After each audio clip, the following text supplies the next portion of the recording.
মুসা নবী আল্লাহর কাছে গেলেন, যাওয়ার পর আল্লাহ পাক রব্বুল আলামিন মুসা নবীকে কিতাব দিলেন, তাওরাত নামক কিতাব। মুসা নবীর জাতি কয়, তুমি আমাদের সামনে কিতাব আনছো, ভালো কথা, তুমি যে আল্লাহর পক্ষ থেকে আনছো এটার কোনো প্রমাণ আসেনি। মুসা নবী এবার 70 জন মানুষকে নির্বাচন করলেন। ইখতারা মুসা কওমাহু 70 রাজুলান লিমিকাতিনা। 70 জনকে নির্বাচন করে মুসা নবী তাদেরকে নিয়ে গেলেন পাহাড়ে, আল্লাহর সাথে কথা বলবে। মুসা তুর পাহাড়ে নিয়ে যায়, দেওয়ার পর মুসা নবী আল্লাহর সাথে কথা বলা শুরু করলেন। কি অবিশ্বাস্য, দেখ কি আশ্চর্য ব্যাপার। দেখেন, যে 70 জনকে নিয়ে গেলেন, ওই 70 জন তারা নিজের কানে আল্লাহর কথা শুনতে পায়। মুসা নবী 70 জনের কাছে আসলেন, আসার পর কয়, আল্লাহর কথা শুনছনি?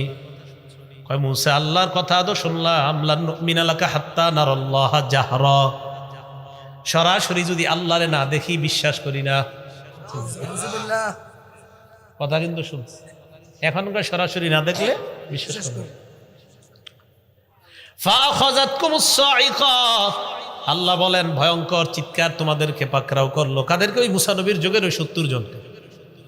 ভয়ঙ্কর একটা আওয়াজ আসছে, আসার পর তারা ধ্বংস হয়ে যায়। তো একটু বুঝেন, আল্লাহর কালাম শুনছে, শোনার পর কয় আল্লাহরে না দেখে বিশ্বাস করি না।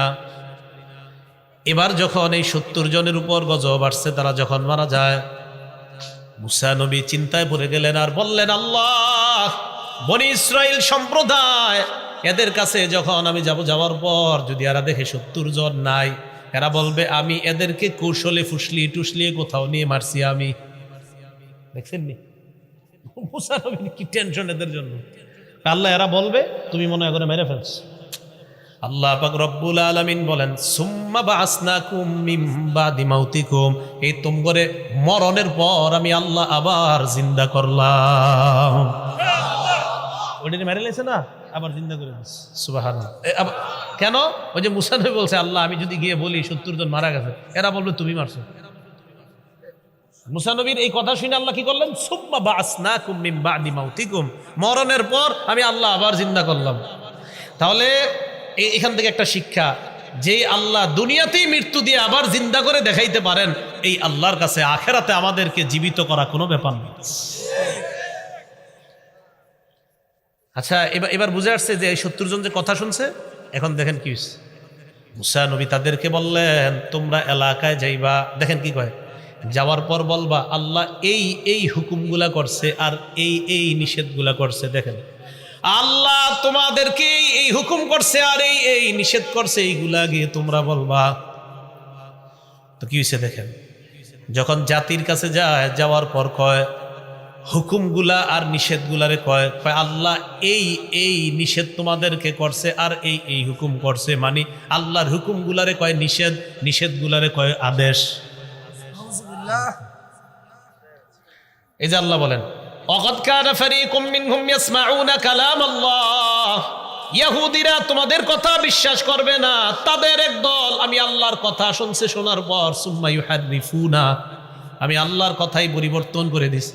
আমি বললাম আদেশ, এরা গিয়া কয় নিষেধ, আমি বললাম নিষেধটা, এরা গিয়া কয় নাই আদেশ। পরিবর্তন। তো এই কথাগুলা এগুলা গিয়ে কয়। দেখেন এবার কি কয়, ওয়াইজা লাকুল্লাযীনা আমানু ক্বালু আমান্না, নবীর যুগের ইহুদি যারা, তারা যখন ইমানদারদের সাথে সাক্ষাৎ করে, ক্বালু আমান্না, তারা বলে আমরা ঈমান আনলাম। তবে ব্যাখ্যা সাপেক্ষে এই ঈমান আনা মানে এরা কি বুঝায়, মুহাম্মদ সাল্লাল্লাহু আলাইহি সাল্লাম যে শেষ নবী এটা মানি, তবে তিনি তোমাদের নবী, আমাদের না। আমান্না, তবে তোমাদের নবী, আমাদের না। ওয়াইদা খালা বাদুহুম ইলা বাদিন, ইহুদিরা যখন পরস্পর মিলিত হয়, এক ইহুদি আরেকজনকে কয় তুহাদ্দিসুনাকুম বিমা ফাতাহাল্লাহু আলাইকুম লিইউহাজ্জুকুম বিহি ইনদা রাব্বিকুম, এই তাওরাত কিতাবে যে আছে শেষ নবী আসবে, আসার পর তারে যে আমরা মানবো, এই কথাগুলা যে তাওরাতে লেখা আছে, এটা কি তোমরা মুসলমানদেরকে বইলা দিছুনি? আবার এক ইহুদি আরেকজনকে কয় তাওরাতে তো আছে মুহাম্মদ সাল্লাল্লাহু আলাইহি সাল্লাম আসবে, আসার পর তারা যে আমরা মান্য করব, এই কথা তাওরাতে লেখা আছে। এটা আবার মুসলমান করে তোমরা বলে দিতেছো কিনা, সাবধান বইলো না, কিন্তু আল্লাহ করে বলে দিচ্ছে। আরে আল্লাহ না বললে জানলাম কিন্তু এই কথা, এই যে আল্লাহ বলে দিচ্ছেন। এরা এক ইহুদি আরেকজনরে কয় আতুহাদ্দিসুনাহুম বিমা ফাতাহাল্লাহু আলাইকুম, আল্লাহ তাওরাতের মধ্যে যা তোমাদের কাছে প্রকাশ করে দিয়েছেন এটা কি আবার মুসলমানদেরকে বলে দেও কিনা। তা আল্লাহ আমাদেরকে এগুলা বলে দিছে। ইহুদি একজন আরেকজনরে কয় সাবধান, তাওরাতে যে লেখা আছে মুহাম্মদ সাল্লাল্লাহু আলাইহি সাল্লাম নামে একজন নবী আসবে, আর আমরা যে তার অনুসরণ করব, এটা মুসলমান করে বইল না। যদি বলো মুসলমানরা কিয়ামতের ময়দানে আল্লাহর কাছে আমাদের কিতাব থেকেই প্রমাণ দিয়ে বলবে আল্লাহ এদের কিতাবে লেখা থাকার পরেও এরা কেন মুহাম্মদ সাল্লাল্লাহু আলাইহি সাল্লামকে মানে নাই, তাই সাবধান মুসলমান করে এটি বইলে বলতে যাও না। আল্লাহ কয় তোমরা না বললে কি হবে, আমি আল্লাহ কোরআনের মাধ্যমে সারা দুনিয়ার মুসলমানদেরকে জানাই দিলাম। এখন এই যে আপনাদের বিভিন্ন আয়াতের প্রেক্ষাপটগুলো বললাম, কি বোঝা গেল? এদেরকে যা বলে উল্টা। মুসা আলাইহিস সালাম বললেন চলো লড়াই করি, কয় তুমি আর তোমার রব যাও। বললেন গাবি জবাই করো, কয় গাবিটা দেখতে কেমন। মুসা আলাইহিস সালাম এদেরকে বললেন তোমরা আল্লাহর কথা শোনো নাই, কয় শুনছি, না দেখলে বিশ্বাস করি না।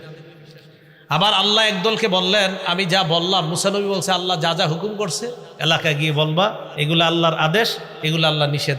গিয়ে বলল আদেশগুলা নিষেধ, নিষেধগুলারে বলল আদেশ, পুরা পরিবর্তন করে দিল। এখন আল্লাহ বলে আওয়ালা ইয়ালামুনা আন্নাল্লাহা ইয়ালামু মা ইউসিররুনা ওয়া মা ইউলিনুন, এরা কি জানে না তারা যা গোপন করে আর যা প্রকাশ করে আমি আল্লাহ সব জানি। সুবহানাল্লাহ। এবার কি কয় দেখেন, ওয়ামিনহুম উম্মিয়ুনা লা ইয়ালামুনাল কিতাবা ইল্লা আমানিয়া ওয়া ইনহুম ইল্লা ইয়াজুন্নুন। ইহুদিদের মাঝে একদল আছে যারা মূর্খ, যারা কি এরা কিতাবের কিছুই জানে না, ইল্লা আমানিয়া কিছু আশা ছাড়া। কি জানে? খালি কিছু আশা, কিছু আশার বাণী এরা জানে, এছাড়া আর কিছু জানে না। ফাওয়াইলুল লিল্লাযীনা ইয়াকতুবুনাল কিতাবা বিআইদিহিম, নিজেদের হাতে যারা কিতাব লেখে, লেখার পর বলে হাযা মিন ইনদিল্লাহ, নিজেদের হাতে কিছু কিতাব লেখে আর বিভিন্ন বিষয় লেখা হয় এটা আল্লাহর পক্ষ থেকে। লিয়াশতারু বিহি সামানান কলিলা, যেন এই লেখা দিয়ে কিছু টাকা কামাই করা যায়। জনগণরা আইসা কয় এটা আল্লাহর হুকুম, আল্লাহর আদেশ, আল্লাহর নিষেধ। ভালো করে মনে রাখবেন, আমি আপনি এই যে এই জায়গার মধ্যে বসলাম, আমাদের অনেকেই মাইকের সামনে বসে এটাও বলতে পারে এটা আল্লাহর কথা, এটা নবীর কথা। কিন্তু যদি আল্লাহ না বলে থাকে আর নবী না বলে থাকে, আপনি মিথ্যা কথা বললেন। কি বললেন? মিথ্যা কথা বললেন। এবার ইহুদিরা সর্বশেষ কি কয় দেখেন, নবীজির যুগের মুমিনদেরকে, ওয়াকালু লান তামাসসানান নারু ইল্লা আইয়ামাম মাদুদা। ইহুদিরা কয় মুমিন তোমরা যে বলো মুহাম্মদ সাল্লাল্লাহু আলাইহি সাল্লামকে না মানলে যে জাহান্নামে যেতে হবে, হ্যাঁ আমরা জাহান্নামে যাব, তবে কিছুদিন থাকবো। কয়দিন? গনে গনে কয়েকদিন জাহান্নামে থাকবো, বাস, এর চেয়ে বেশি থাকা লাগবে না। আইয়ামাম মাদুদার এক নাম্বার ব্যাখ্যা হলো তারা ইয়াহুদিদের ব্যাখ্যা। আব্দুল্লাহ ইবনে আব্বাস কয় ইয়াহুদিদের ব্যাখ্যা হলো তারা মনে করে তারা জাহান্নামে থাকবে 7 দিন। কয়দিন? 7 দিন। ইহুদিদের বক্তব্য হলো দুনিয়ার বয়স হবে 7000 বছর, প্রতি 1000-এ 1 দিন তারা জাহান্নামে জ্বলবে। 7000 বছরের মোকাবেলায় তারা 7 দিন জাহান্নামে জ্বলবে। এটাই তারা বলে ওয়াকালু লান তামাসসানান নারু ইল্লা আইয়ামাম মাদুদা, জাহান্নামের আগুন আমাদেরকে স্পর্শ করবে না, তবে করবে কিছুদিনের জন্য। এই কিছুদিনের 1 নাম্বার ব্যাখ্যা হলো 7 দিন। এটা তাদের বক্তব্য। 2, ইহুদিদের বক্তব্য হলো কিছুদিন জাহান্নামে থাকবো, মানে হলো 40 দিন। কয়দিন? 40 দিন থাকার পর আমরা বের হয়ে যাব, এরপর অন্য জনেরা যাবে। এই অন্যজন দ্বারা উদ্দেশ্য হলো নবীর সাহাবারা। এরা 40 দিন থাকবে জাহান্নামে, বের হয়ে যাবে, এরপর সাহাবারা ঢুকবে। এটা তাদের বক্তব্য। 3 নাম্বার বক্তব্য ইহুদিদের, এই কিছুদিন দ্বারা উদ্দেশ্য হলো আমরা যে বাছুর পূজা করছিলাম কয়েকদিন, এই কিছুদিন আমরা জাহান্নামে থাকবো, এর চাইতে বেশি জাহান্নামে থাকবো না।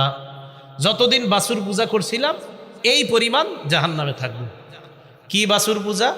মুসা নবী যখন আল্লাহর কাছে তাওরাত কিতাব আনতে গেছে, তাওরাত কিতাব আনতে যাওয়ার পর বনী ইসরাইল সম্প্রদায়ের এক ব্যক্তির, তার নাম সামিরি। কি নাম? এই সামিরি কি করলো, জনগণের কাছ থেকে স্বর্ণ টর্ণ ইত্যাদি জমা কইরা একটা গাভীর বাছুর, বকরি, একটা গরুর বাছুর বানাইছে। বাছুর বানানোর পর ওইটার ভিতরে আপনার জিবরিল আমিন এই সামিরিকে লালন পালন করার জন্য যেই বাহনের উপর চড়ে দুনিয়াতে আসছিল, এটা যেখানে পা ফালাইতো সেখানে ঘাস উইটা যাইতো, সে ওই জায়গা থেকে একটু মাটি রেখে দিছিল। এই মাটি ওই স্বর্ণ দিয়ে বানানো গাভীর ওই যে বাছুর আছে ওইটার মুখের মধ্যে দিছে, লাহু খুয়ার ওইটা হাম্বা হাম্বা শুরু করছে। তো যখন হাম্বা হাম্বা শুরু করছে বনি ইসরাইল মনে হয় এটাই খোদা, এটাই খোদা। তখন তারা কি শুরু করলো? এই বাছুরের পূজা শুরু করছে। মুসা আলাইহিস সালাতু ওয়াস সালাম তাওরাত কিতাব নিয়ে আসছে, আসার পর দেখে তারা বাছুর পূজা করে। আল্লাহ পাক রব্বুল আলামিন বলেন, ওয়াইদ ক্বালা মুসা লিকওমিহি ইয়া কওমি ইন্নাকুম যালামতুম আনফুসাকুম বিত্তিখাযিকুমুল ইজলা। স্মরণ করো ওই সময়কে যখন মুসা নবী তোমাদেরকে বললেন তোমরা নিজেদের উপর জুলুম করলা বাছুর পূজার মাধ্যমে। এই কাজ তুমি কেন করলা, তোমরা কেন করলা? 16 নম্বর পারা আছে, হারুন নবীর দাড়িতে ধরছে, মাথার চুলের মধ্যে ধরছে। হারুন নবী কয়, ইবনা উমলা তাখুজ বিলিহিয়াতি ওয়ালা বিরাসি, আমার দাড়ি ধরবেন না, আমার চুলেও ধরবা না। মুসা নবী বললেন তাহলে কি? হারুন নবী বললেন সব দোষ এই সামিরি গাভীর বাচ্চা বানাইছে, বাছুর বানাইছে, বানানোর পর এটার ভিতরে কি জানি দেওয়ার পর হাম্বা হাম্বা শুরু করছে। মুসা নবী সামিরিকে গিয়ে দইরা কয়, মা খতবুকা ইয়া সামিরি, হে সামিরি বলো তুমি কি করছো, তোমার কি বক্তব্য? সামিরি কয়, বাসুরতু বিমা লাম ইয়াবসুরু বিহি ফাকাবাতু কবদাতাম মিন আসারির রাসূল ফানাবাসতুহা ওয়া কাযালিকা সাওয়ালাত লি নাফসি। কয় আমি যা দেখছি মানুষ তা দেখে নাই। কি কয়? জিবরিল আমিনের আসারির রসুল মানি হলো, রসুল মানি এই জায়গায় জিবরিল আমিন উদ্দেশ্য। কয় তার এই আসার, তার নিদর্শন, তার পা যেখানে পড়তো বাহনের ওটার জায়গাটা আমি ভালোভাবে লক্ষ্য করলাম, ওখান থেকে আমি একটু মাটি রেখে দিলাম, সেটা ফানাবাসতুহা এই অংশটা আমি এই গাভীর বাছুরের মুখে দিলাম। এই কাযালিকা সাওয়ালাত লি নাফসি, আমার এরকমটা মনে হয়েছে তাই আমি মনে মনে এরকম একটা সাজায় এমন করলাম। করার পর দেখি দেওয়ার পর এটা হাম্বা হাম্বা শুরু করছে। জনগণ এটারে খোদা মনে করে বাছুর পূজা শুরু করছে। মুসা আলাইহিস সালাতু ওয়াস সালাম বললেন, আজকে থেকে তোর শাস্তি হলো লা মিসাস, যতদিন বাঁচবি খালি বলবি লা মিসাস, লা মিসাস, আমারে কেউ ধরবা না, আমারে কেউ ধরবা না। এই সামিরি এলাকায় ঘুরতো আর বলতো লা মিসাস, লা মিসাস, আমারে কেউ ধরবা না। এটা রোগ হয়ে গেছে, লা মিসাস, লা মিসাস। এখন দেখেন এই যে বাছুর পূজাটা করলো, বাছুর পূজা, এই বাছুর পূজা এরা যতদিন করছে, এরা কয় আমরা জাহান্নামে, বাছুর পূজা যতদিন করছি ততদিন আমরা জাহান্নামে থাকবো, এর চাইতে বেশি পরিমাণ জাহান্নামে আমরা জ্বলবো না। এটা তাদের বক্তব্য। এখন আপনারা বলেন, আপনাদের কাছে জানতে চাই, আমরা কি এক নবীরই শুধু বিশ্বাস করি না দুনিয়ার সব নবীরই বিশ্বাস করি? বিশ্বাস করি।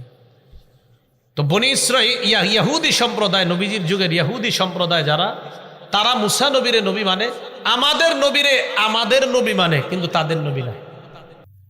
মুসা আলাইহিস সালাতু ওয়াস সালামের কাছে আসলেন, এসে বললেন আমাদের মাঝে একটা ব্যক্তি নিহত হয়েছে, মার্ডার হয়েছে, মার্ডারের কে ঘটিয়েছে, হত্যাকারী কে, এটা আমরা জানতে চাই।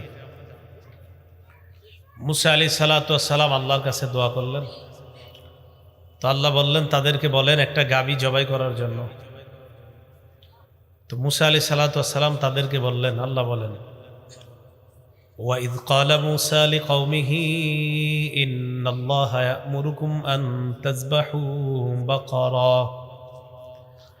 ওই সময়কে স্মরণ করো যখন মুসা আলাইহিস সালাতু ওয়াস সালাম বললেন তার সম্প্রদায়কে, আল্লাহ তোমাদেরকে হুকুম করছেন একটা গাভী জবাই করার জন্য। এই গাভীর গোশত নিয়ে নিহত ব্যক্তির শরীরে লাগিয়ে দিলে ওই ব্যক্তি জিন্দা হয়ে যাবে, আর হত্যাকারীকে এটা বলে দিবে। তো যখন বলছে একটা গাভী জবাই করতে বলছে আল্লাহ, তো বনি ইসরাঈল এই গাভীর কথা শুইনা বলে, ক্বালু আতাত্তাখিযুনা হুজুয়া, মুসা তুমি কি আমাদের সাথে উপহাস করছো? আমাদেরকে কি তুমি উপহাসের পাত্র বানাচ্ছ? ক্বালা আউযু বিল্লাহি আন আকুনা মিনাল জাহিলিন। মুসা আলাইহিস সালাতু ওয়াস সালাম বললেন, আমি আল্লাহর কাছে পানাহ চাই জাহেলদের অন্তর্ভুক্ত হওয়া থেকে, মূর্খদের অন্তর্ভুক্ত হওয়া থেকে। আল্লাহর বিধান নিয়ে কোনো নবী কখনো উপহাস করতে পারে না। আল্লাহ বলছেন তোমাদেরকে গাবি জবাই করতে, তোমরা গাবি জবাই করো। তো এই কথা বলার পর ক্বালু উদউ লানা রাব্বাকা ইউবায়্যিন লানা মা হিয়া। মুসা, তুমি আল্লাহর কাছে একটু দোয়া করে বলো, জিজ্ঞাসা করো মা হিয়া, এই গাবিটা দেখতে কেমন। দেখেন আল্লাহ তাআলা বলছে একটা গাবি জবাই করতে, বাস জবাই করে ফেললেই হতো। তো তারা প্রশ্ন করলো, মুসা আল্লাহকে তুমি আহ্বান করে বলো মা হিয়া, এটা দেখতে কেমন হবে। তো আল্লাহ পাক রব্বুল আলামিনের কাছে মুসা আলাইহিস সালাতু ওয়াস সালাম দোয়া করলেন। মুসা আলাইহিস সালাতু ওয়াস সালামকে আল্লাহ জানায় দিলেন গাবি কেমন হবে। তো মুসা নবী বললেন যে আল্লাহ পাক রব্বুল আলামিন তোমাদেরকে বলছেন এই গাবিটা এমন হবে, লা ফারিদু ওয়ালা বিকরুন আওয়ানুম বাইনা যালিকা ফাফআলু মা তুমারুন। এই গাবিটা বয়স্ক হবে না, যুবতীও হবে না, কুমারীও হবে না, বৃদ্ধাও হবে না, আবার কুমারীও হবে না, মাঝামাঝি বয়সের হতে হবে। তো দেখেন এরকম একটা গাবি জবাই করলেও হয়ে যায়। এবার আবার প্রশ্ন করছে, ক্বালু উদউ লানা রাব্বাকা ইউবায়্যিন লানা মা লাউনুহা। মুসা আল্লাহকে জিজ্ঞাসা করেন, আল্লাহর কাছে দোয়া করেন গাবির কালারটা কেমন হবে। মুসা নবী আল্লাহর কাছে দোয়া করলেন, আল্লাহ গাবির কালার কেমন হবে জাতি জানতে চায়, আপনি জানায় দেন। قال إنه يقول إنها بقرة صفراء فاقع لونها تسر الناظرين। মুসা নবী বললেন আল্লাহর কাছে দোয়া করেছি, আল্লাহ জানিয়ে দিলেন এই গাবিটা হবে হলুদ, গাঢ় হলুদ, এমন হলুদ যেটা গাঢ়। হলুদ কালার গাবি দেখছেন নি কেউ? এমন একটা গাবি হবে যে গাবিটা হবে গাঢ় হলুদ কালার, এমন হলুদ যে হলুদটা গাঢ়, স্বাভাবিক হলুদ না। লাউনুহা তাসুরুন নাজিরিন, ফাকিউল লাউনুহা তাসুরুন নাজিরিন। উজ্জ্বল হলুদ, হলুদ হলেই হবে না, উজ্জ্বল। তাসুরুন নাজিরিন, যেন দর্শকদেরকে আনন্দিত করে, মানুষ যেন দেখলেই অবাক হয়ে যায়, এমন হলুদ কালার হতে হবে। তাহলে প্রথমে বলছেন এটার বয়স বেশিও হবে না, কমও হবে না, এটা মাঝামাঝি হবে। এরপরে বললেন এটার রং হবে হলুদ। তো এটা জবাই, প্রথমে জবাই করলেই হয়ে যেত, প্রশ্ন করার কারণে আসলো বেশি বয়সও না, কমও না, মাঝামাঝি। এরকম একটা জবাই করলে হয়ে যেত, প্রশ্ন করার কারণে এসে বলল দেখতে হবে হলুদ, উজ্জ্বল হলুদ, দর্শকদেরকে আনন্দ দিবে এমন হলুদ, দেখলেই যেন চোখ লেগে থাকে। তো এবার তারা বলল ক্বালু উদউ লানা রাব্বাকা ইউবায়্যিন লানা মা হিয়া ইন্নাল বাকারা তাশাবাহা আলাইনা। মুসা আল্লাহর কাছে আবার দোয়া করেন ব্যাপারটা আমাদের কাছে কেমন যেন সাদৃশ্যপূর্ণ মনে হয়, ব্যাপারটা আমাদের কাছে কেমন যেন হয়ে যাইতেছে। তো প্রশ্ন করার কারণেই তো কেমন হয়ে গেছে। আল্লাহর কাছে আবার জিজ্ঞাসা করো এটা দেখতে কেমন, আমাদের কাছে কেমন জানি লাগতেছে বিষয়টা। আসলে বিষয়টা এমন লাগার কারণ তো তারাই, মুসা নবী অথবা আল্লাহ তো এটা ইচ্ছা করেই এমনটা করেন নাই, বরং তাদের বারবার প্রশ্ন করার কারণে আল্লাহ পাক রব্বুল আলামিন বিষয়টা কঠিন করে দিচ্ছেন। এরপর তারা বলে ইন্না ইনশাআল্লাহু লামুহতাদুন। আল্লাহর কাছে জিজ্ঞাসা করো, আমাদের কাছে ব্যাপারটা সন্দেহপূর্ণ মনে হচ্ছে, সাদৃশ্য মনে হচ্ছে, বিষয়টা আমাদের কাছে কেমন যেন লাগতেছে, এটা আসলে দেখতে কেমন। আল্লাহ চাহেন তো আমরা কোনো না কোনো একটা সঠিক সমাধান পেয়ে যাব। এই ইনশা আল্লাহ বলার কারণে সমাধানের দিকে আগাইতেছে। ইনশা আল্লাহ যদি না বলতো আল্লাহ জানে কতদিন প্রশ্ন চলতো আর উত্তর আসতে থাকতো, কিন্তু ইনশা আল্লাহ বলে দিয়েছে। এবার আল্লাহ বললেন ক্বালা ইন্নাহু ইয়াকুলু ইন্নাহা বাকারাতুল লা যালুলুন তুসিরুল আরদা ওয়া লা তাসকিল হারসা। আল্লাহ জানিয়ে দিলেন, মুসা আপনি জানায়া দেন এমন একটা গাভী হবে যেই গাভীটা হাল চাষের কাজে ব্যবহার করা হয় নাই, পানি দেওয়ার কাজেও ব্যবহার করা হয় নাই। মুসাল্লামা, একদম ত্রুটি মুক্ত, লা শিয়াতা ফিহা, একটু ত্রুটি নাই। মুসাল্লামা, পূর্ণ সুস্থ, কোনো ত্রুটি থাকতে পারবে না। পুরা হলুদ, কোনো ত্রুটি থাকতে পারবে না। এখন তারা কয় কলুল আনা জিতা বিল হক, হ্যাঁ এইবার আপনি ঠিক বলছেন। এটা বলে ঠিক হয়েছে এতক্ষণে, এখন তুমি সঠিক বিষয়টা আমাদেরকে বলেছ। তারা খুঁজতে লাগলো এবার গাবি, বেশি বয়সেরও না কম বয়সেরও না, উজ্জ্বল হলুদ, কৃষিকাজে ব্যবহার করা হয় নাই, পানি দেওয়ার কাজেও ব্যবহার করা হয় নাই, এমন গাবি তালাশ করতে লাগলো। আল্লাহর কি কুদরত, এই জাতীয় গাবি দুনিয়াতে একটাই ছিল। সুবহানাল্লাহ। অনেক কষ্টে গিয়ে এক জায়গায় পাইছে। মুফাসসিরিন কেরাম লেখছে, গাবির মালিককে যখন খুঁজে পেয়েছে তো বলতেছে এই গাবি বিক্রি কিভাবে করব। সেও আবার বলতেছে এই গাবি পরিমাণ স্বর্ণ দিলে গাবি বিক্রি করবো, না হয় করবো না। পুরা বনি ইসরায়েলের এলাকার মধ্যে যত স্বর্ণ আছে, এই স্বর্ণ টর্ণ যা আছে সব জমা করে ওইটা পরিমাণ হয়েছে। তো প্রশ্নের কারণে লাভ হইল না লস হইতেছে? অথচ প্রথমে একটা এলাকার যে কোনো গাবি জবাই করলেই হয়ে যেত। অবশেষে গাবি পাইছে, জবাই করছে। আল্লাহ পাক রব্বুল আলামিন বলেন, ওয়া ইয কাতালতুম নাফসান ফাদদারাতুম ফিহা ওয়াল্লাহু মুখরিজুম মা কুনতুম তাকতুমুন। তোমরা যখন একজনকে হত্যা করলে, হত্যা করার পর একে অপরের প্রতি দোষ দিতে লাগলে, একে অপরকে দোষারোপ করতে লাগলে, আমি আল্লাহ একটা মাধ্যমে তোমাদেরকে গাবির সন্ধান দিলাম। আমি আল্লাহ চাইলাম, আল্লাহু মুখরিজুম মা কুনতুম তাকতুমুন, তোমরা যা গোপন করো এই বিষয়টা আমি আল্লাহ বের করব। আল্লাহ বের করার জন্য ওই গাবি আনতে বললেন। গাবি আনার পর, জবাই করার পর, ফাকুলনা দ্রিবুহু বিবাদিহা কাযালিকা ইউহয়িল্লাহুল মাউতা, আল্লাহ বললেন গাবির গোশত নিয়ে মৃত ব্যক্তির শরীরে লাগিয়ে দাও। মৃত ব্যক্তির শরীরে লাগানোর সাথে সাথে মৃত ব্যক্তি জিন্দা হয়ে যায়। আল্লাহ বলেন কাযালিকা ইউহয়িল্লাহুল মাউতা, এইভাবেই আল্লাহ মরা মানুষকে জিন্দা করেন, মরা মানুষকে। ওয়ায়ুরিকুম আয়াতি, আল্লাহ তোমাদেরকে তার নিদর্শন দেখায়, লাআল্লাকুম তাকিলুন, যাতে তোমরা বুঝতে পারো, জানতে পারো। বলেন জীবিতকে মৃত দেখে আর মৃত্যুকে জীবিত করেন কে? আল্লাহ। তা আল্লাহ বলে এত কিছু দেখানোর পরেও কি হইল?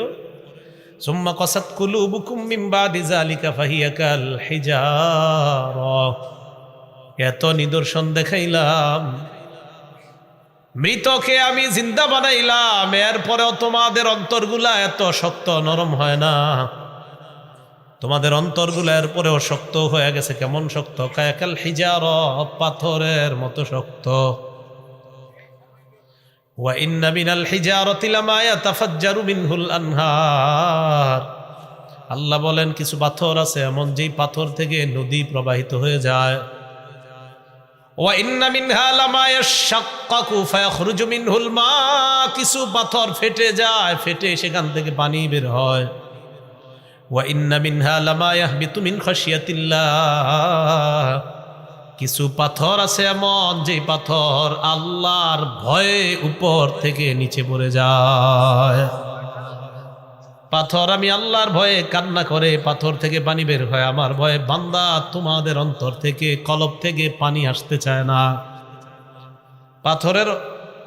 পাথরও শক্ত পাথর, এটা নরম হয়ে যায় আমি আল্লাহর ভয়ে।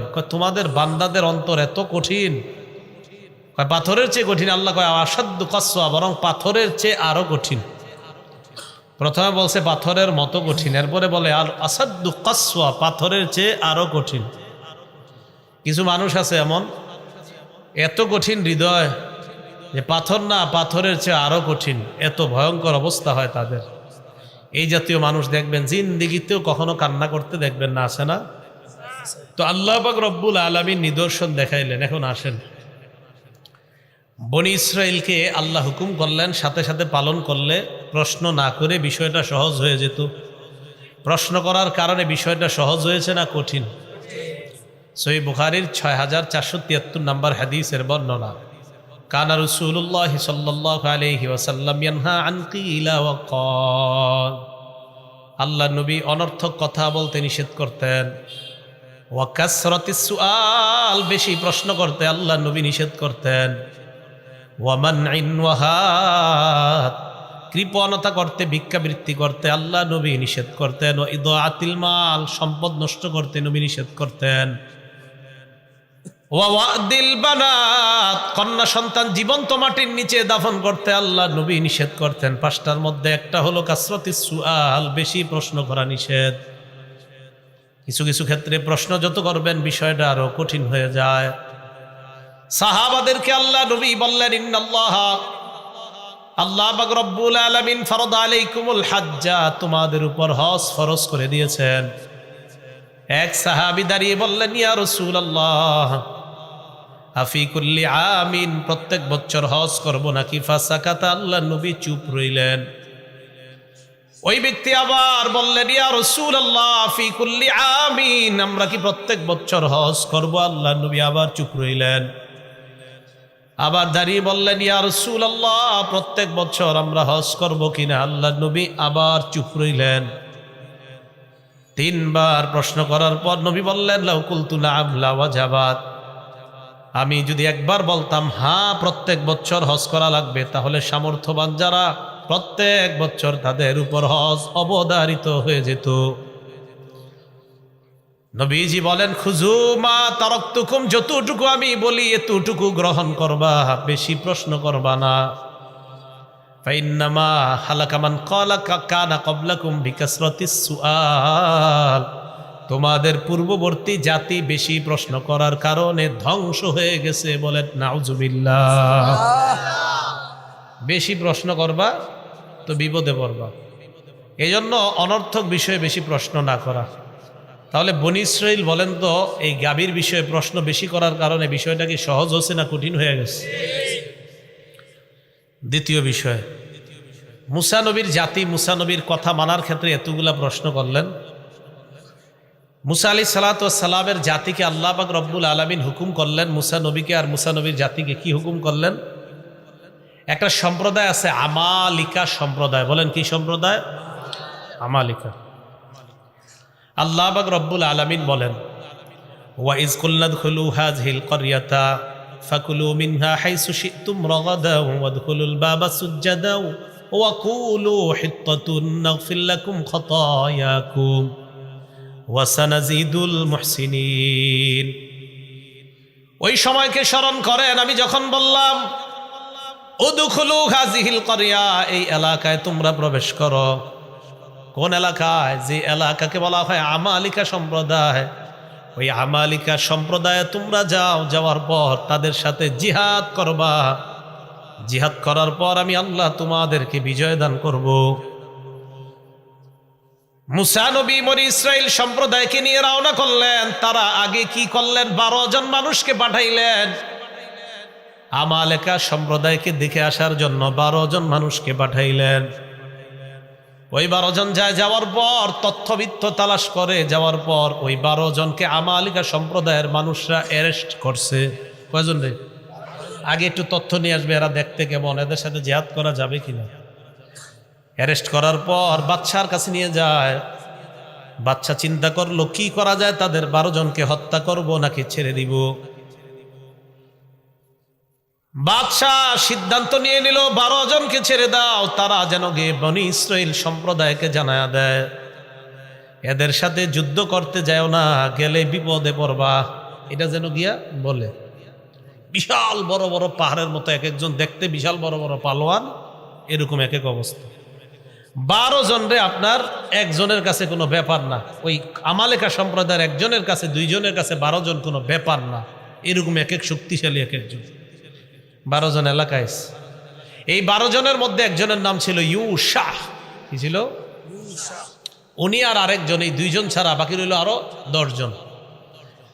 এলাকায় আসার পর ওই 2 জন সবার সাথে পরামর্শ করলো। মোট 12 জনে বললো, এই দেখো আমরা গিয়ে বলবো না বনী ইসরায়েলকে যে এরকম এরকম শক্তিশালী লোক, গেলেই বিপদে পড়বা। বললে এরা আর জিহাদে আসবে না।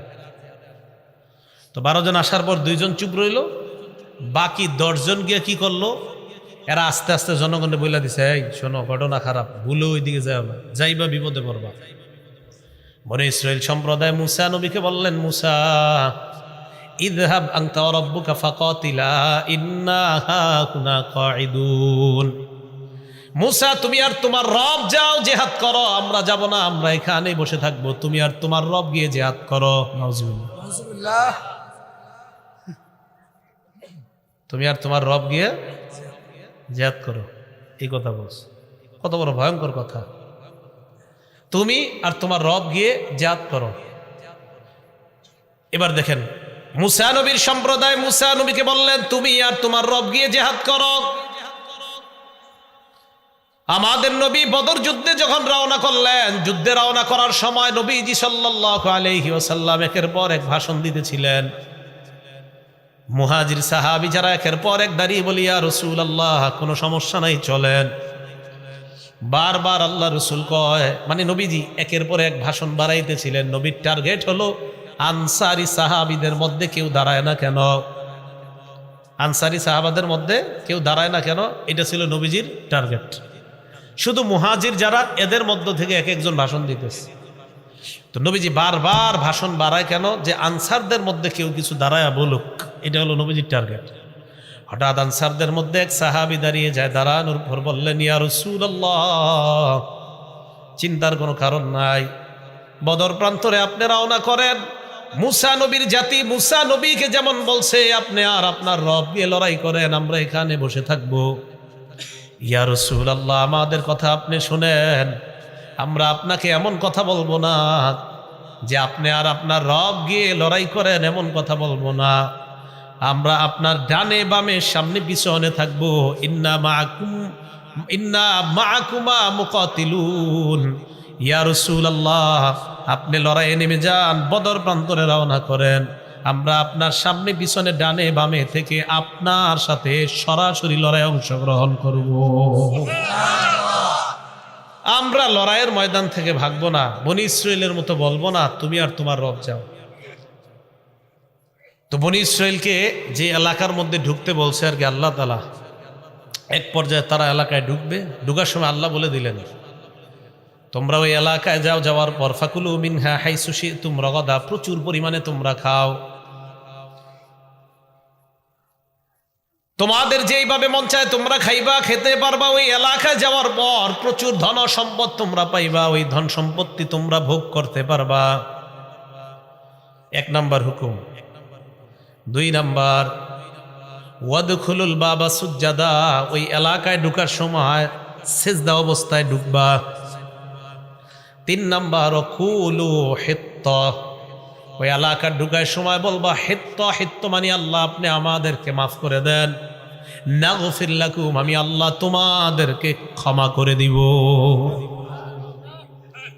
1 নাম্বার হুকুম এলাকায় প্রবেশ করো। 2 নাম্বার দরজা দিয়ে সিজদা অবস্থায় প্রবেশ করবা। 3 নাম্বার বলবা হিত্ত, বলেন কি বলবা? এনারা কি করছে দেখেন, ফাবাদদালাল্লাযীনা যালামু কাওলান গায়রাল্লাযী ক্বিলা লাহুম ফাআনজালনা আলাল্লাযীনা যালামু রিজসাম মিনাস সামাই বিমা কানু ইয়াফসুকুন।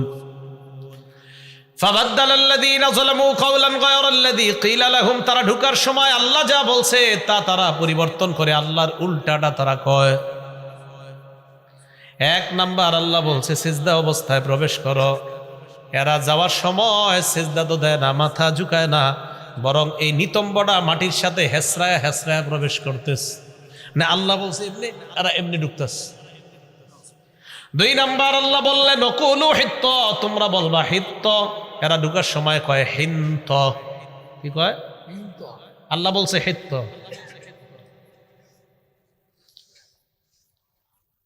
আল্লাহ বলছে হিত্ত, এরা বলছে হিন্ত। কি বলছে? হিন্ত। ইউটিউবাররা আবার মাহফিলে আবার শুরু করছে না আপনার হিত্ত আর হলো হিন্ত। আল্লাহ বলছে হিত্ত বলো, তারা ঢুকার সময় কয় হিন্ত। হিত্ত মানি মাফ করার, হিন্ত মানি গমের দানা। হিন্ত মানি, হিত্ত মানি ক্ষমা করেন, আর হিন্ত মানি গমের দানা। আল্লাহ কয় ঢুকার সময় বলবা হিত্ত আমাদেরকে ক্ষমা করে দেন, এরা ঢুকার সময় কয় হিন্ত গমের দানা, গমের দানা। ফানজালনা আলাল্লাযীনা যালামু রিজসা, আমি আল্লাহ তাদের উপর আযাব নাজিল করলাম আসমান থেকে। বলেন নাউযুবিল্লাহ। আয়াত দ্বারা কি বোঝা যায়? আল্লাহ বলে একটা যদি করেন উল্টাটা বিপদ আছে না নাই? এটা গেল এদেরকে বলার পরে তো এই জায়গায়ও সীমা লঙ্ঘন করলো। নবীজির যুগের ইহুদি যারা, কোন যুগের? নবীজির যুগের ইহুদি যারা, তাদেরকে আল্লাহ বলেন, তাদের ব্যাপারে আল্লাহ ইমানদারদেরকে বলে আফাতাতমাউনা আইয়ুমিনু লাকুম ওয়াকাদ কানা ফারীকুম মিনহুম ইয়াসমাউনা কালামাল্লাহ সুম্মা ইউহাররিফুনাহু মিন বা'দি মা আকালুহু ওয়া হুম ইয়ালামুন। ইমানদারদেরকে ডাক দিয়ে আল্লাহ বলে, ইমানদার তোমরা কি মনে করো তোমাদের কথা ইহুদিরা বিশ্বাস করবে? মনটা কি তোমরা মনে করো? খুব ভালোভাবে বুঝেন এই জায়গাটা। ওয়াকাদ কানা ফারীকুম মিনহুম ইয়াসমাউনা কালামাল্লাহ, অথচ তাদের বাপ দাদারা আল্লাহর কালাম নিজের কানে শুইনা সুম্মা ইউহাররিফুনাহু মিন বা'দি মা আকালু, বুঝে শুনে আল্লাহর কালামকে পরিবর্তন করে দিয়েছে। বলেন নাউযুবিল্লাহ। ওয়া হুম ইয়ালামুন, তারা ব্যাপারটা জানতো। এরা যে আল্লাহর কালাম পরিবর্তন করে দিয়েছে এই ব্যাপারটা তারা জানতো। খুব ভালো করে বুঝেন। ইমানদারদেরকে আল্লাহ বলেন, ইমানদার তোমরা কি মনে করো ইহুদিরা তোমাদের কথা বিশ্বাস করবে? আরে তাদের মধ্যে একদল আমি আল্লাহর কথা শুই নাই, বিশ্বাস করে নাই, আর তুমগো কথা। ঘটনাটা কি? একটু কান অন্যদিকে নেবেন না, না কিন্তু এক একটা আয়াতের যে প্রেক্ষাপটটা একদম বুঝবেন না। বনি ইসরায়েলের ৭০ জনকে মুসা নবী নির্বাচন করলেন। কেন নির্বাচন করলেন? মুসা আলাইহিস সালাতু ওয়াস সালামের জাতি বনি ইসরাইল সম্প্রদায় কয়, মুসা ফেরাউনের কবল থেকে আল্লাহ আমাদেরকে হেফাজত করলেন, এবার আমরা বিধান মানার জন্য একটা কিতাবের প্রয়োজন, তুমি আল্লাহর কাছ থেকে একটা কিতাব নিয়ে আসো। মুসা নবী আল্লাহর কাছে গেলেন, যাওয়ার পর আল্লাহ পাক রব্বুল আলামিন মুসা নবীকে কিতাব দিলেন, তাওরাত নামক কিতাব। মুসা নবী আসছেন, আসার পর তাদের সামনে যখন কিতাব পেশ করলেন, মুসা নবীর জাতি কয়, তুমি আমাদের সামনে কিতাব আনছো ভালো কথা, তুমি যে আল্লাহর পক্ষ থেকে আনছো এটার কোনো প্রমাণ আসেনি? এটার কোনো? মুসা নবী এবার ৭০ জন মানুষকে নির্বাচন করলেন। ইখতারা মুসা কওমাহু ৭০ রাজুলান লিমিকাতিনা, ৭০ জনকে নির্বাচন করে মুসা নবী তাদেরকে নিয়ে গেলেন পাহাড়ে, আল্লাহর সাথে কথা বলবে। মুসা তুর পাহাড়ে নিয়ে যায়, দেওয়ার পর মুসা নবী আল্লাহর সাথে কথা বলা শুরু করলেন। কি অবিশ্বাস্য, দেখ কি আশ্চর্য ব্যাপার দেখেন। যে ৭০ জনকে নিয়ে গেলেন, ওই ৭০ জন তারা নিজের কানে আল্লাহর কথা শুনতে পায়। এবার দেখেন কি হয়। মুসা নবী ৭০ জনের কাছে আসলেন, আসার পর কয়, আল্লাহর কথা শুনছনি? কয়, মুসা আল্লাহর কথা তো শুনলাম, লান নুমিনা লাকা হাত্তা নারাল্লাহ জাহরা, সরাসরি যদি আল্লাহরে না দেখি বিশ্বাস করি না। কথা কিন্তু শুনছি, এখনকার সরাসরি না দেখলে বিশ্বাস করি। ফাআখাযাতকুমুস সাইকা, আল্লাহ বলেন ভয়ঙ্কর চিৎকার তোমাদেরকে পাকড়াও করলো। কাদেরকে? ওই মুসা নবীর যুগের ওই ৭০ জনকে। ভয়ঙ্কর একটা আওয়াজ আসছে, আসার পর তারা ধ্বংস হয়ে যায়। তো একটু বুঝেন, আল্লাহর কালাম শুনছে, শোনার পর কয় আল্লাহরে না দেখে বিশ্বাস করি না। এবার যখন এই ৭০ জনের উপর গজব আসছে, তারা যখন মারা যায়, মুসা নবী চিন্তায় পড়ে গেলেন আর বললেন, আল্লাহ বনি ইসরাইল সম্প্রদায়, এদের কাছে যখন আমি যাওয়ার পর যদি এরা দেখে ৭০ জন নাই, এরা বলবে আমি এদেরকে কৌশলে টুসলিয়ে কোথাও নিয়ে মারছি আমি। দেখছেন নি মুসা নবীর কি টেনশন এদের জন্য। আল্লাহ এরা বলবে তুমি মনে হয় করে মেরে ফেলছ। আল্লাহ পাক রব্বুল আলামিন বলেন, সুম্মা বাসনাকুম মিন বাদি মাউতিকুম, এই তোমরে মরণের পর আমি আল্লাহ আবার জিন্দা করলাম। ওইটা মেরে লেছে না, আবার জিন্দা করে দিস। সুবহানাল্লাহ। কেন? ওই যে মুসা নবী বলছে, আল্লাহ আমি যদি গিয়ে বলি ৭০ জন মারা গেছে, এরা বলবে তুমি মারছো। মুসা নবীর এই কথা শুনে আল্লাহ কি করলেন? সুম্মা বাসনাকুম মিন বাদি মাউতিকুম, মরণের পর আমি আল্লাহ আবার জিন্দা করলাম। তাহলে এখান থেকে একটা শিক্ষা, যেই আল্লাহ দুনিয়াতেই মৃত্যু দিয়ে আবার জিন্দা করে দেখাইতে পারেন, এই আল্লাহর কাছে আখেরাতে আমাদেরকে জীবিত করা কোনো ব্যাপার না। আচ্ছা, এবার বুঝে আসছে যে এই 70 জন যে কথা শুনছে। এখন দেখেন কি হয়েছে। মুসা নবী তাদেরকে বললেন, তোমরা এলাকায় যাইবা, দেখেন কি কয়, যাওয়ার পর বলবা আল্লাহ এই এই হুকুমগুলা করছে আর এই এই নিষেধগুলা করছে। দেখেন, আল্লাহ তোমাদেরকে এই হুকুম করছে আর এই এই নিষেধ করছে, এইগুলা গিয়ে তোমরা বলবা। তো কি হয়েছে দেখেন, যখন জাতির কাছে যায়, যাওয়ার পর কয় হুকুমগুলা আর নিষেধগুলারে কয় আল্লাহ এই এই নিষেধ তোমাদেরকে করছে আর এই এই হুকুম করছে, মানে আল্লাহর হুকুমগুলারে কয় নিষেধ, নিষেধগুলারে কয় আদেশ। এই যে আল্লাহ বলেন, وَقَدْ كَانَ فَرِيقٌ مِّنْهُمْ يَسْمَعُونَ كَلَامَ اللَّهِ, ইহুদিরা তোমাদের কথা বিশ্বাস করবে না, তাদের একদল আমি আল্লাহর কথা শুনছে, শোনার পর সুম্মা ইউহাররিফুনা, আমি আল্লাহর কথাই পরিবর্তন করে দিছি। আমি বললাম আদেশ, এরা গিয়া কয় নিষেধ, আমি বললাম নিষেধটা, এরা গিয়া কয় নাই আদেশ, পরিবর্তন। তো এই কথাগুলা এগুলা গিয়ে কয়। দেখেন এবার কি কয়, ওয়াইজা লাকুল্লাযীনা আমানু ক্বালু আমান্না, নবীর যুগের ইহুদি যারা, তারা যখন ইমানদারদের সাথে সাক্ষাৎ করে, ক্বালু আমান্না, তারা বলে আমরা ঈমান আনলাম। তবে ব্যাখ্যা সাপেক্ষে এই ঈমান আনা মানে এরা কি বুঝায়, মুহাম্মদ সাল্লাল্লাহু আলাইহি সাল্লাম যে শেষ নবী এটা মানি, তবে তিনি তোমাদের নবী, আমাদের না। আমান্না, তবে তোমাদের নবী, আমাদের না। ওয়াইদা খালা বাদুহুম ইলা বাদিন, ইহুদিরা যখন পরস্পর মিলিত হয়, এক ইহুদি আরেকজনকে কয় আতুহাদ্দিসুনাকুম বিমা ফাতাহাল্লাহু আলাইকুম লিইউহাজ্জুকুম বিহি ইনদা রাব্বিকুম, এই তাওরাত কিতাবে যে আছে শেষ নবী আসবে, আসার পর তারে যে আমরা মানবো, এই কথাগুলা যে তাওরাতে লেখা আছে, এটা কি তোমরা মুসলমানদেরকে বইলা দিছো নি? আবার এক ইহুদি আরেকজনকে কয় তাওরাতে তো আছে মুহাম্মদ সাল্লাল্লাহু আলাইহি সাল্লাম আসবে, আসার পর তারা যে আমরা মান্য করব, এই কথা তাওরাতে লেখা আছে, এটা আবার মুসলমান করে তোমরা বলে দিতেছো কিনা? সাবধান, বইলো না, কিন্তু আল্লাহ করে বলে দিচ্ছে। আরে আল্লাহ না বললে জানলাম কিন্তু এই কথা, এই যে আল্লাহ বলে দিচ্ছেন। এরা এক ইহুদি আরেকজনকে কয় আতুহাদ্দিসুনাকুম বিমা ফাতাহাল্লাহু আলাইকুম, আল্লাহ তাওরাতের মধ্যে যা তোমাদের কাছে প্রকাশ করে দিয়েছেন, এটা কি আবার মুসলমানদেরকে বলে দেও কিনা? তা আল্লাহ আমাদেরকে এগুলা বলে দিছে। ইহুদি একজন আরেকজনকে কয় সাবধান, তাওরাতে যে লেখা আছে মুহাম্মদ সাল্লাল্লাহু আলাইহি সাল্লাম নামে একজন নবী আসবে, আর আমরা যে তার অনুসরণ করব, এটা মুসলমান করে বইল না। যদি বলো মুসলমানরা কিয়ামতের ময়দানে আল্লাহর কাছে আমাদের কিতাব থেকেই প্রমাণ দিয়ে বলবে, আল্লাহ এদের কিতাবে লেখা থাকার পরেও এরা কেন মুহাম্মদ সাল্লাল্লাহু আলাইহি সাল্লামকে মানে নাই, তাই সাবধান, মুসলমান করে এটি বইলে বলতে যাও না। আল্লাহ কয় তোমরা না বললে কি হবে, আমি আল্লাহ কোরআনের মাধ্যমে সারা দুনিয়ার মুসলমানদেরকে জানাই দিলাম। এখন এই যে আপনাদের বিভিন্ন আয়াতের প্রেক্ষাপটগুলা বললাম, কি বোঝা গেল? এদেরকে যা বলে উল্টা। মুসা আলাইহিস সালাম বললেন চলো লড়াই করি, কয় তুমি আর তোমার রব যাও। বললেন গাবি জবাই করো, কয় গাবিটা দেখতে কেমন?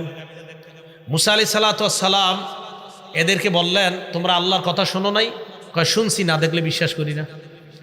আবার আল্লাহ একদলকে বললেন আমি যা বললাম, মুসা নবী বলছে আল্লাহ যা যা হুকুম করছে এলাকায় গিয়ে বলবা, এগুলো আল্লাহর আদেশ, এগুলো আল্লাহ নিষেধ। গিয়ে বলল আদেশগুলা নিষেধ, নিষেধগুলারে বলল আদেশ, পুরা পরিবর্তন করে দিল। এখন আল্লাহ বলে আওয়ালা ইয়ালামুনা আন্নাল্লাহা ইয়ালামু মা ইউসিররুনা ওয়া মা ইউলিনুন, এরা কি জানে না তারা যা গোপন করে আর যা প্রকাশ করে আমি আল্লাহ সব জানি। সুবহানাল্লাহ। এবার কি কয় দেখেন, ওয়ামিনহুম উম্মিয়ুনা লা ইয়ালামুনাল কিতাবা ইল্লা আমানিয়া ওয়া ইনহুম ইল্লা ইয়াজুন্নুন, ইহুদিদের মাঝে একদল আছে যারা মূর্খ। তারা কি? এরা কিতাবের কিছুই জানে না, ইল্লা আমানিয়া, কিছু আশা ছাড়া। কি জানে? খালি কিছু আশা, কিছু আশার বাণী এরা জানে, এছাড়া আর কিছু জানে না।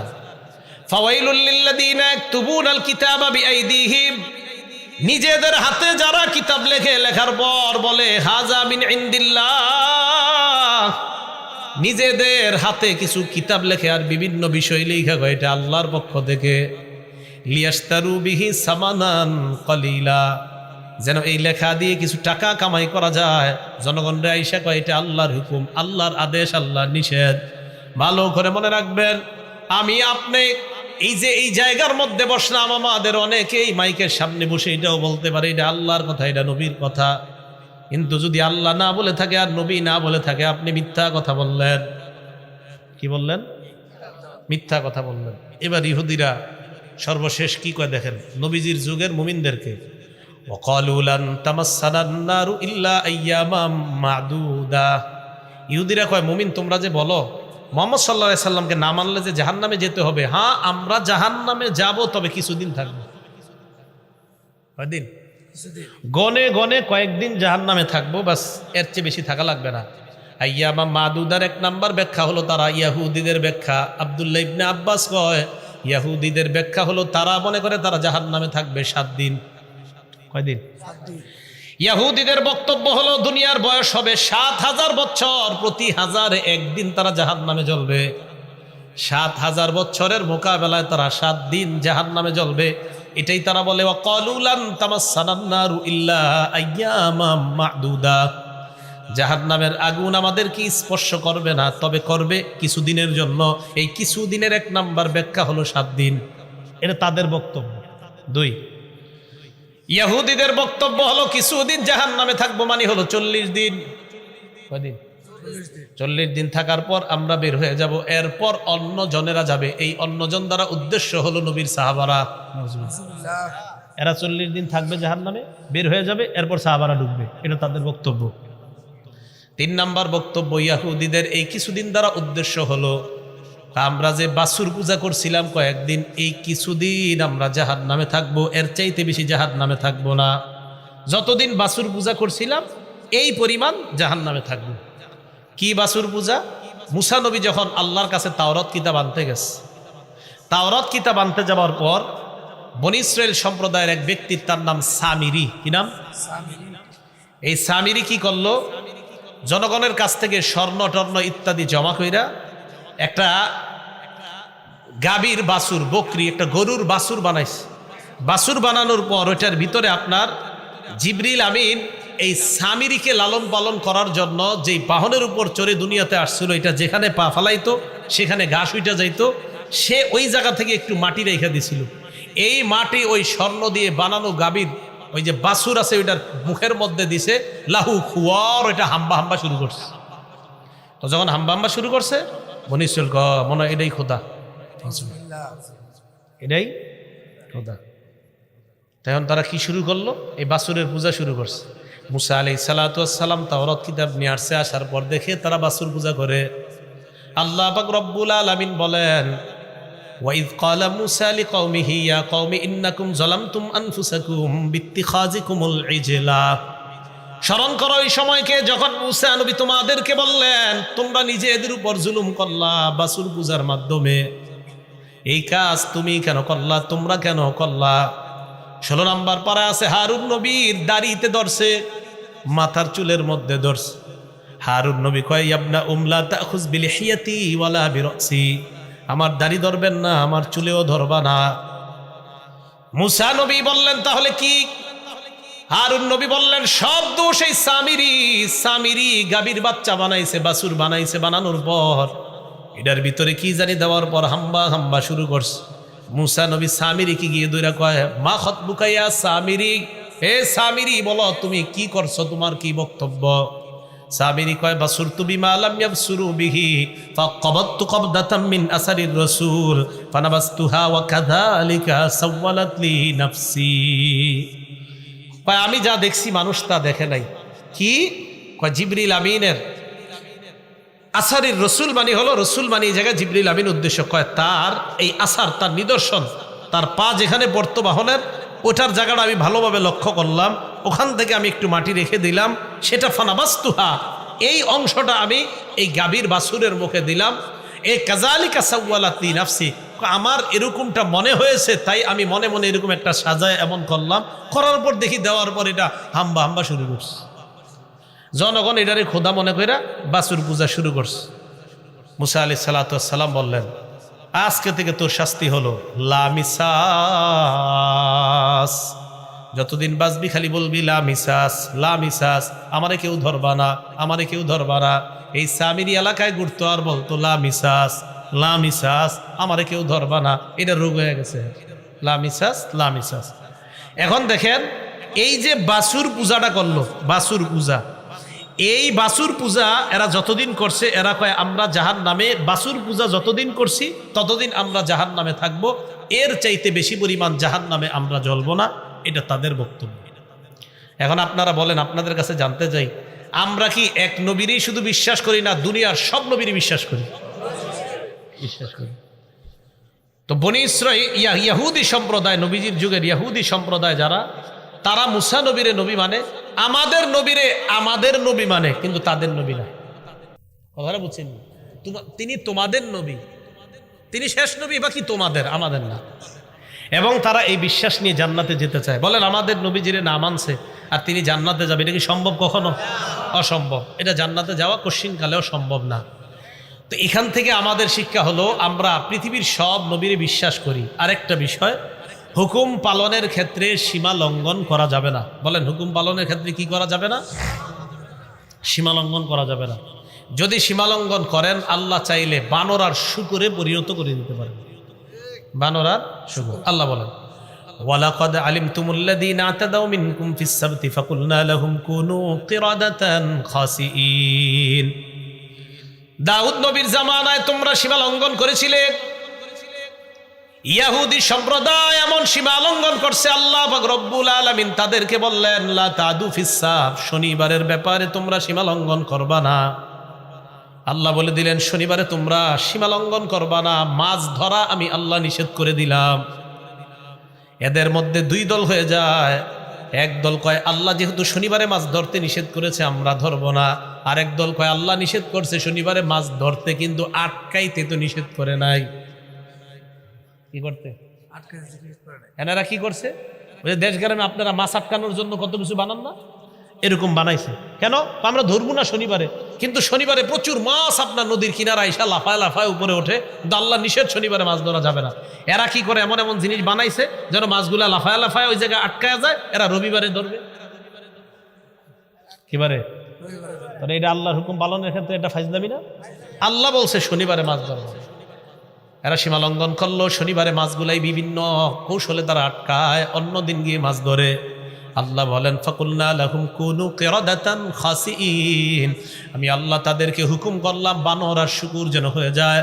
এরা বানরে পরিণত হওয়ার পর আত্মীয় স্বজনের কাছে আসতো, আসার পর বানরের রূপে আসতো, কিন্তু কথা বলতে পারতো, আইসা কথা বলতো, ইত্যাদি বলতো, কিন্তু দেখতে বানর, দেখতে বানর। সাহাবারা প্রশ্ন করলেন ইয়া রাসূলুল্লাহ, এই বানর থেকে কি দুনিয়াতে বানর? নবীজি বললেন না না, এই বানর থেকে দুনিয়াতে বানর না। বুঝলেন ডারউইনের মতবাদ, যে এইভাবে মানুষ থেকে বানর হয়েছে, আস্তে আস্তে আস্তে আস্তে এরা মানে উল্টা পাল্টা কথা কয়, বানর থেকে মানুষ ইত্যাদি কয়। নবীজি বলে না, বানর আগে থেকেই ছিল। বলেন কি? বানর আগে থেকেই ছিল। এরপরে রাসূল সাল্লাল্লাহু আলাইহি ওয়াসাল্লাম বললেন, কোন জাতিকে আল্লাহ যখন বিভিন্ন গজব দেয়, ওই গজবটাই আল্লাহ বিলীন করে দেয়, যেহেতু তাদেরকে আলিউলা তুতবিইন নজরাতা আলী, একবার নজর পড়ে যাওয়ার পর দ্বিতীয়বার আর নজর দিবা না।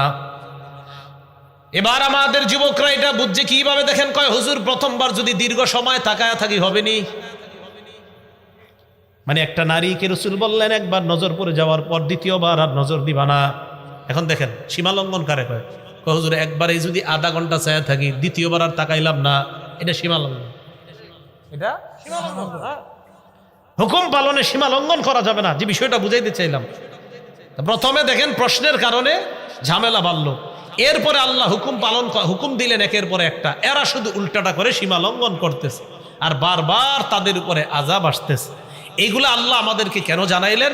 যে আমি আল্লাহ সীমা লঙ্ঘন করার কারণে বান্দাদেরকে গজব দিতে পারি, আমি আল্লাহ এখনো আছি।